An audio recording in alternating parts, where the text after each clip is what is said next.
अस्सलाम वालेकुम जी। My self engineer Haroon.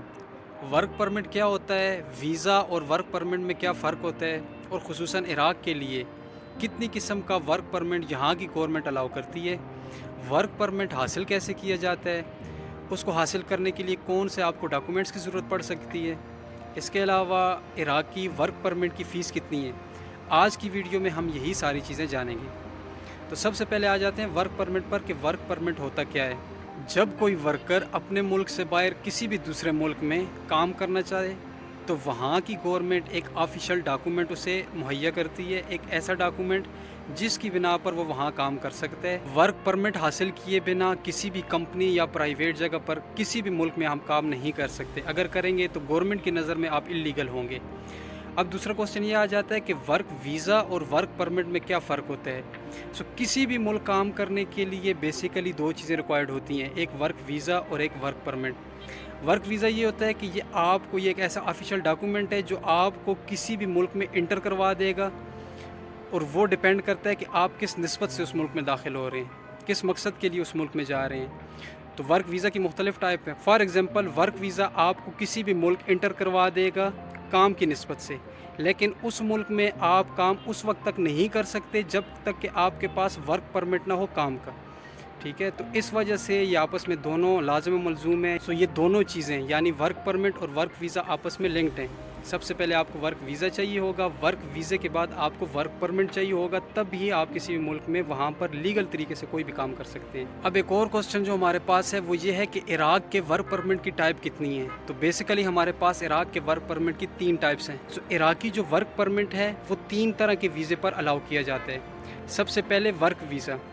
Work visa mostly हमारे पास 1 साल का होता है, जो कंपनी ज़्यादातर अपने एम्प्लॉइज़ को 1 साल का वर्क वीज़ा लेके इराक़ी गवर्नमेंट से देती हैं, तो उस पर वर्क परमिट इशू होते हैं। उसके बाद शॉर्ट टर्म वर्क वीज़ा है जो 6 महीने या इससे कम के लिए।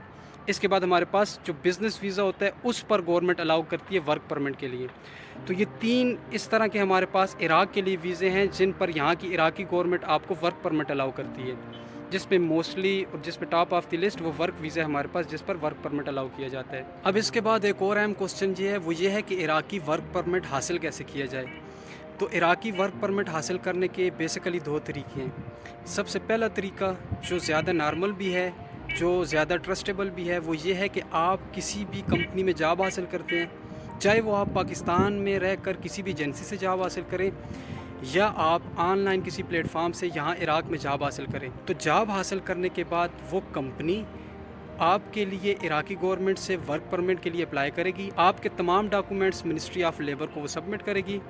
उसके बाद इराक़ी गवर्नमेंट आपके लिए वर्क परमिट इशू कर देगी, फिर आप यहाँ आके इराक़ में काम कर सकते हैं। जो दूसरा तरीका है वो कतरे नॉर्मल नहीं है, वो ज़्यादातर वो लोग इस्तेमाल करते हैं जो यहाँ पर विज़िट वीज़े पर आते हैं, ज़ियारत वीज़े पर आते हैं, फिर यहाँ इल्लीगल काम करते हैं, उसके बाद वो वर्क परमिट इस तरीके से हासिल करने की कोशिश करते हैं। दूसरा तरीका जिसके ज़रिए वर्क परमिट हासिल किया जा सकता है वो है तो कानूनी, लेकिन ज़्यादातर उसको इल्लीगल अफराद यूज़ करते हैं।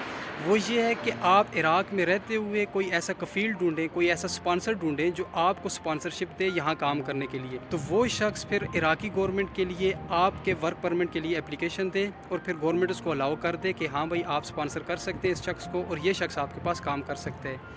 लेकिन ज़ाहिर सी बात है कोई एक शख्स पाकिस्तान डायरेक्टली किसी भी एजेंसी से, किसी भी हायरिंग कंपनी से एक बंदे के लिए वहाँ पर वो एप्लीकेशन नहीं देगा। तो ये जो दूसरा तरीका है ये ज़्यादा मुफीद उन बंदों के लिए है जो यहाँ पर इल्लीगल हैं, जो पाकिस्तान से यहाँ ज़ियारत वीज़ा विज़िट वीज़ा पर आते हैं, और फिर यहाँ से कोई स्पॉन्सर यहाँ से कोई कफ़ील ढूंढते हैं, फिर वो उन्हें जॉब देता है और गवर्नमेंट से वर्क परमिट भी लेके देता है।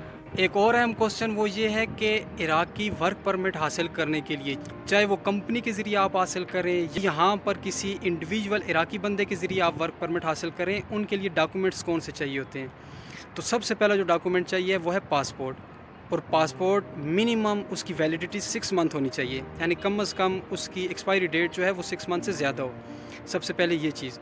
इसके बाद जो दूसरी चीज़ आपको चाहिए होती है वो है कॉन्ट्रैक्ट। अगर तो आप कंपनी के ज़रिए आ रहे हैं یا یہاں پر آپ کسی اسپانسر کے ذریعے ورک پرمٹ کے لیے اپلائی کر رہے ہیں، دونوں صورتوں میں آپ کو کانٹریکٹ وہ آپ کا چاہیے ہوگا ورک پرمٹ کے لیے. تو یہ 2 ڈاکومنٹ بیسیکلی ہمارے پاس ہو گئے. اس کے علاوہ تیسرا ڈاکومنٹ جو پاکستان سے بندے آ رہے ہیں ان کے لیے پولیس ویریفیکیشن کا ہے. چوتھا ڈاکومنٹ جو ہے وہ میڈیکل رپورٹ ہے. 5ویں نمبر پہ ہمارے پاس پکچر آ جاتی ہیں. تو یہ 5 بیسک ایسے ڈاکومنٹ ہیں جو ورک پرمٹ اپلائی کرنے کے لیے لازمی ہونے چاہیے. اب ڈسکس کرتے ہیں سب سے موسٹ امپارٹنٹ کوسچن، وہ یہ کہ عراقی ورک پرمٹ کی فیس کتنی ہے. بیسیکلی جب بھی کوئی عراقی کمپنی یا اسپانسر آپ کو پاکستان سے یہاں پر لاتا ہے تو 3 طرح کے ایکسپینس وہ برداشت کرتا ہے آپ کے لیے. سب سے پہلے ورک ویزا ہو گیا، اس کی فیس ہوتی ہے. ورک پرمٹ کی فیس ہو گئی. اس کے بعد ایئر ٹکٹ کی فیس ہو گئی. تو ورک ویزا کی جو فیس ہے، اس کی ٹائپس ہیں، اس کی ساری ڈیٹیل ہم نے پچھلی ویڈیو میں بہت تفصیل سے ڈسکس کر لی. آج اس ویڈیو میں ہم ابھی یہ دیکھ لیتے ہیں کہ عراقی ورک پرمٹ کی فیس آفیشیلی کتنی ہے. تو عراقی ورک پرمٹ کی فیس بیسیکلی 2 طرح کی ہے. تو عراقی ورک پرمٹ کے لیے کوئی بھی کمپنی یا کوئی بھی کفیل اسپانسر جب اپلیکیشن دیتا ہے تو اس اپلیکیشن کی آفیشیل فیس 10 لاکھ عراقی دینار ہے. اس کے علاوہ اس اپلیکیشن میں فی کس بندہ جس کا نام مینشن ہے ورک پرمٹ کے لیے، اس کی انڈیویجول فیس 2.5 لاکھ عراقی دینار ہے. سو ایک شخص کے لیے کل ملا کر 12,50,000 عراقی دینار ہو گئے. لیکن اگر کوئی کمپنی، اگر کوئی اسپانسر بہت زیادہ بندوں کے لیے ورک پرمٹ کے لیے اپلائی کرتا ہے تو اس کی جو اپلیکیشن فیس ہے وہ 10 لاکھ عراقی دینار ہی رہیں گے، باقی انڈیویجول کی فیس زیادہ ہو جائے گی. فار ایگزامپل اگر کوئی کمپنی ایک بندے کے لیے اپلائی کرتی ہے ورک پرمٹ کے لیے تو اس کو 10 لاکھ پلس 2.5 لاکھ عراقی دینار، تو ٹوٹل 12,50,000 عراقی دینار دینے ہوں گے. لیکن اگر وہیں پر وہ 5 بندوں کے لیے اپلائی کرتی ہے گورنمنٹ سے تو اس کی اپلیکیشن فیس جو ہے وہ تو وہی 10 لاکھ رہے گی، لیکن پر پرسن پر انڈیویجول اس کی فیس زیادہ ہو جائے گی. 10 لاکھ اپلیکیشن فیس کے، باقی 2.5 لاکھ ان 5 بندوں کے. تو اس میں کمپنیز کو یہ فائدہ ہے، کمپنی اگر زیادہ بندوں کے لیے ورک پرمٹ اپلائی کریں گی تو ان کی جو اپلیکیشن فیس ہے وہ ان کو بچ جائے گی. اس کے علاوہ کئی یہاں پر پاکستانی بندے بھی ہیں جو آپ کو مختلف طرح سے ورک پرمٹ لے کے دیتے ہیں. ان کی اپنی فیس ہے، $800 لیتے ہیں، کئی $900 لیتے ہیں، کئی $1,000 لیتے ہیں. تو جو آفیشیل فیس ہے وہ یہی ہے، 12,50,000 ایک بندے کے لیے ایک اپلیکیشن کے ساتھ. زیادہ بندے ہوں گے اپلیکیشن کی فیس تو وہی رہے گی، لیکن پر بندے کے حساب سے، فی کس کے حساب سے وہ 2.5 لاکھ بڑھتے جائیں گے. تو یہ 12,50,000 عراقی دینار جو ہے یہ آفیشیل فیس ہے ورک پرمٹ کے لیے. اگر آپ نے ابھی تک یوٹیوب چینل سبسکرائب نہیں کیا تو چینل سبسکرائب کر دیں تاکہ اس طرح کی باقی انفارمیٹیو ویڈیوز آپ کو ملتی رہیں. شکریہ.